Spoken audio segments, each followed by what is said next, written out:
എല്ലാ ഭക്തജനങ്ങൾക്കും കതിർവേൽ മുരുകൻ യൂട്യൂബ് ചാനലിലേക്ക് ഒരിക്കൽ കൂടി സ്വാഗതം. അപ്പോൾ എൻ്റെ ചാനൽ ആദ്യമായിട്ട് കാണുന്ന ഭക്തജനങ്ങൾ ചാനലൊന്ന് സബ് ചെയ്യുക. അപ്പോൾ കാര്യത്തിലേക്ക് കിടക്കാം. അപ്പോൾ എല്ലാവരുടെയും വീടുകളിൽ ലക്ഷ്മി ദേവിയുടെ അനുഗ്രഹം കിട്ടാൻ വേണ്ടി ഉള്ള കാര്യങ്ങളാണ് ഞാൻ പറഞ്ഞു വരുന്നത്. ഇന്ന വസ്തുക്കൾ വെച്ചാൽ നമുക്ക് ലക്ഷ്മി ദേവിയുടെ അനുഗ്രഹ കാര്യങ്ങൾ നമുക്ക് കിട്ടും. അപ്പോൾ വേറൊരു കാര്യം ഞാൻ പ്രത്യേകം പറയുവാണ്. നമ്മൾ എന്തൊക്കെ കാര്യങ്ങൾ വെച്ചാലും ഏതൊക്കെ രീതിയിലുള്ള വീട്ടിൽ ഇപ്പോൾ ധനാകർഷണം യന്ത്രം വെച്ചാൽ നമ്മൾ ജോലിക്ക് പോകാതെ പൈസ കിട്ടില്ലെന്ന് വെച്ചാൽ കിട്ടില്ല. അത് യാതൊരു സംശയമില്ല. ഇപ്പോൾ അസുഖം വന്നാൽ നമ്മൾ ആശുപത്രിയിൽ പോയി മരുന്ന് മേടിക്കണം. അല്ലാതെ കുറേ പൂജാതി കാര്യങ്ങൾ ചെയ്താൽ അസുഖം മാറില്ല. ഇപ്പോൾ ഒരു ഡോക്ടറിൻ്റെ അടുത്ത് നമ്മൾ ചെന്ന് ഒരു ഓപ്പറേഷന് കിട്ടുന്ന ഒരു രോഗിയോട് പറയുന്നത്, രോഗിയുടെ ബന്ധുക്കാരോട് പറയുന്നത് എന്താണ് പറയുക, ഞങ്ങൾ ചെയ്യാനുള്ള കാര്യങ്ങൾ ചെയ്യും, നിങ്ങൾ പ്രാർത്ഥിക്കുക. അപ്പോൾ ഇത് ഞാൻ മനസ്സിലാക്കി തന്നത് നമ്മൾ കർമ്മവും കൂടെ ചെയ്യണം. അതായത് ഈ പറയുന്ന കാര്യങ്ങളെല്ലാം ധനാകർഷണം ഇല്ലെങ്കിൽ ലക്ഷ്മി കുബേരം പോലുള്ള കാര്യങ്ങൾ വീട്ടിൽ വെച്ചിട്ട് അയ്യോ പൈസ വന്നില്ലെന്ന് പറഞ്ഞാൽ അത് വരത്തില്ല. നമ്മൾ ജോലിക്ക് പോകുന്ന ഒരു ശരിക്കും പറഞ്ഞ ഒരു വ്യക്തികളാണെങ്കിൽ നമുക്ക് ആ രീതിയിൽ സാമ്പത്തിക ലാഭം ഉണ്ടാകും. അതായത് നമ്മുടെ ജീവിതത്തിൽ സാമ്പത്തിക നഷ്ടങ്ങൾ ഉണ്ടാകാതെ സമ്പത്തിലേക്കുള്ള വഴികൾ വരും. അതായത് ഒരു ഉദാഹരണത്തിന് ഒരു ജോലിയുള്ള ഒരു വ്യക്തി അപ്പോൾ ലക്ഷ്മി ദേവിക്ക് ഇഷ്ടമുള്ള 5 വസ്തുക്കൾ നമ്മുടെ വീട്ടിൽ വെക്കുവാണെങ്കിൽ, അതായത് ശരിക്കും പറയുവാണെങ്കിൽ ലക്ഷ്മി ദേവിയുടെ അനുഗ്രഹം ആ വീട്ടിലുണ്ടാകും.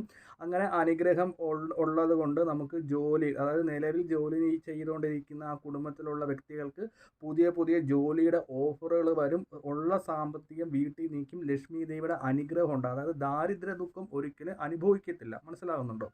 അപ്പോൾ അത് ഞാൻ വളരെ വ്യക്തമായി തന്നെ പറയുവാണ്. അല്ലാതെ ഈ പറയുന്ന 5 വസ്തുക്കൾ ലക്ഷ്മി ദേവിയുടെ വീട്ടിൽ വെച്ചിട്ട് ആ വീട്ടിലുള്ളവർ ജോലിക്ക് ഇരിക്കുവാണെങ്കിൽ പൈസ വരില്ല. അത് ഞാനൊന്ന് പറഞ്ഞ് മനസ്സിലാക്കി തന്നതാണ്.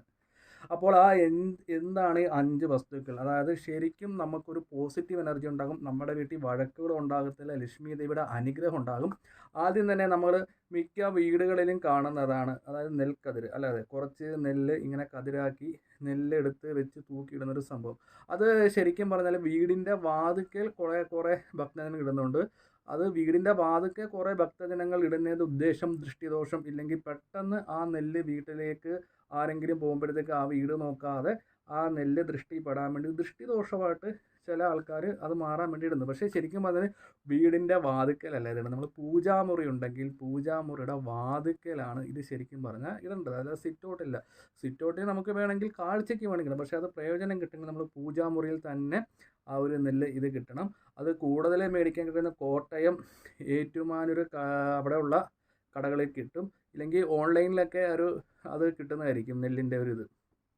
അപ്പം അതേപോലെ തന്നെ നമുക്ക് ലക്ഷ്മി ദേവിയുടെ ആകർഷണം വരാൻ വേണ്ടി ശംഖും ശംഖുകാലും മേടിച്ച് നമുക്ക് പൂജാമുറിയിൽ വലത് ഭാഗത്ത് ചേർത്ത് വെക്കാം. അതായത് ഉപാസനമൂർത്തികൾ ഉണ്ടെങ്കിൽ ആ ഉപാസനമൂർത്തിയുടെ അടുത്ത് നമുക്ക് ശംഖും ശംഖുകാലും പൂജാക്കയുടെ കിട്ടും. ശംഖ് മാത്രമായിട്ട് വെക്കരുത്, ശംഖുകാലും കൂടെ മേടിച്ച് വെക്കണം. അതായത് മൂന്നാമത്തെ കാര്യം എന്ന് പറഞ്ഞാൽ താമര, അതായത് ഒരു ഉരുളിക്കകത്ത് താമര. ചിലവർ പ്ലാസ്റ്റിക്കിൻ്റെ താമര ഇടുന്നവരുണ്ട്. അത് എന്താണെന്ന് നോക്കുകയാണെങ്കിൽ തിരുമേനി എപ്പോഴും താമര കിട്ടത്തില്ല, ഇല്ലെങ്കിൽ അത് വാടിപ്പോകത്തില്ലല്ലോ. അപ്പോൾ ഒരു കണക്കിന് നോക്കുവാണെങ്കിൽ ശരിയാണ്, ഒരു കണക്കിന് ഇതാണ്. പക്ഷേ പ്ലാസ്റ്റിക്കിൻ്റെ താമര ഇടുന്നത് പ്രത്യേകിച്ച് പോസിറ്റീവായിട്ടുള്ള കാര്യങ്ങളില്ല, കാഴ്ചയിൽ നല്ലൊരു ഭംഗിയായിരിക്കും. പക്ഷേ അത് വേണമെങ്കിൽ നമുക്ക് വീട്ടിൽ ഒരു അലങ്കാരത്തിന് വേണമെങ്കിൽ ചെയ്യാം. ലക്ഷ്മി ദേവിയുടെ ഒരു ചെറിയൊരു അനുഗ്രഹങ്ങളും കാര്യങ്ങളും കിട്ടും. ഒറിജിനൽ താമര ഉണ്ടെങ്കിൽ ഇടയ്ക്ക് നമ്മുടെ പൂജാമുറിയിൽ താമര വിടർത്തി വെച്ച് നമ്മൾ ഏത് ഉപാസനമൂർത്തിയാണോ വിളക്ക് കത്തിച്ച് പ്രാർത്ഥിക്കുന്നത് ആ ഉപാസനമൂർത്തിയുടെ സാമ്പത്തിക ലാഭം ഉണ്ടാണ്, ലക്ഷ്മി ദേവിയുടെ കടാക്ഷം ഉണ്ടാകുമെന്ന് പറഞ്ഞ് ഇടയ്ക്ക് ഒരു താമര മേടിച്ച് വീട്ടിൽ പൂജാമുറി വെക്കുന്നത് നല്ലതായിരിക്കും. നാലാമത്തെ കാര്യം എന്താണെന്ന് വെച്ചാൽ ലക്ഷ്മി ദേവിയുടെ അഷ്ടലക്ഷ്മി ഭാവത്തിലുള്ള ഒരു മഹാലക്ഷ്മിയുടെ ഫോട്ടോ നമ്മുടെ വീട്ടിൽ വെക്കുക. അതായത് തെക്കേ ഭിത്തിയിൽ വടക്കോട്ട് നോക്കി വെക്കുക, ഒന്നെങ്കിൽ പടിഞ്ഞാറ് ഭിത്തിയിൽ കിഴക്കോട്ട് നോക്കി വെക്കുക. അപ്പോൾ ദിക്ക് പ്രത്യേകം ശ്രദ്ധിക്കണം. ഒന്നെങ്കിൽ തെക്കേ ഭിത്തിയിൽ വടക്കോട്ട് നോക്കി വെക്കുക, പടിഞ്ഞാറ് ഭിത്തിയിൽ നിന്ന് കിഴക്കോട്ട് നോക്കി വെക്കുക. വീടിൻ്റെ വാതിൽക്കൽ വെക്കുന്നതും, അതായത് മെയിൻ ഡോറിൻ്റെ വാതിലിൻ്റെ മേലത്തെ ഇതിലും വെക്കുന്നതും ഉത്തമമാണ്. അഷ്ടലക്ഷ്മിയുടെ ഒരു ഫോട്ടോ. അതേപോലെ തന്നെ അഞ്ചാമതായിട്ടുള്ള കാര്യങ്ങൾ നമ്മുടെ പൂജാമുറി എപ്പോഴും നല്ല വൃത്തിയോടവും കാര്യങ്ങളൊക്കെ ആയിട്ടിരിക്കുക. വീടും പരിസരമൊക്കെ എപ്പോഴും നമ്മൾ ഗോമയം, അതായത് ചാണകം എന്ന് പറയും, ഈ ഗോമയം കൊണ്ട് നമ്മൾ ചെറുതായിട്ട് തളിക്കുക. ഗോമയം കിട്ടിയില്ലെങ്കിൽ തുളസി ഉപയോഗിച്ച് രാവിലെയും വൈകുന്നേരം നമ്മൾ തൂത്ത് കഴുകി തളിക്കുക. അപ്പോൾ ഇത് ഇങ്ങനെ ചെയ്യുന്നതിൻ്റെ കാര്യം എന്ന് വെച്ചാൽ ഗോമയം എന്ന് പറയുമ്പോഴത്തേക്ക് എല്ലാവർക്കും ലക്ഷ്മി ദേവിയുടെ അനുഗ്രഹമാണ്. അപ്പോൾ ഗോമയം കിട്ടാത്ത ഭക്തജനങ്ങളാണെങ്കിൽ കുറച്ച് തുളസിയില ഇട്ട് ഒരു അരമണിക്കൂർ വെള്ളത്തിലിട്ട് വെക്കുക, എന്നിട്ട് ചുറ്റുപാടും ഒക്കെ ഒന്ന് തളിക്കുക. അപ്പോൾ ഇങ്ങനെ ചെയ്യുന്നതിൻ്റെ ഗുണം നമ്മുടെ വീട്ടിലുള്ള നെഗറ്റീവ് എനർജി മാറി പോസിറ്റീവ് എനർജി കൊണ്ട് നമ്മുടെ വീട്ടിലുള്ള ഗ്രഹ അംഗങ്ങൾക്ക് എന്താ പറയുക, എല്ലാവിധ ഐശ്വര്യങ്ങളും മംഗളങ്ങളും ഉണ്ടാകുന്നതാണ്.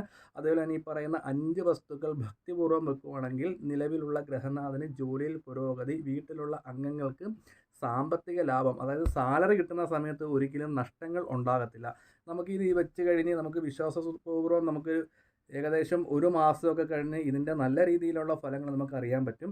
അപ്പോൾ വീഡിയോ ഇഷ്ടപ്പെട്ടെങ്കിൽ ഇത് മറ്റുള്ളവരോടൊന്ന് ഷെയർ ചെയ്യുക.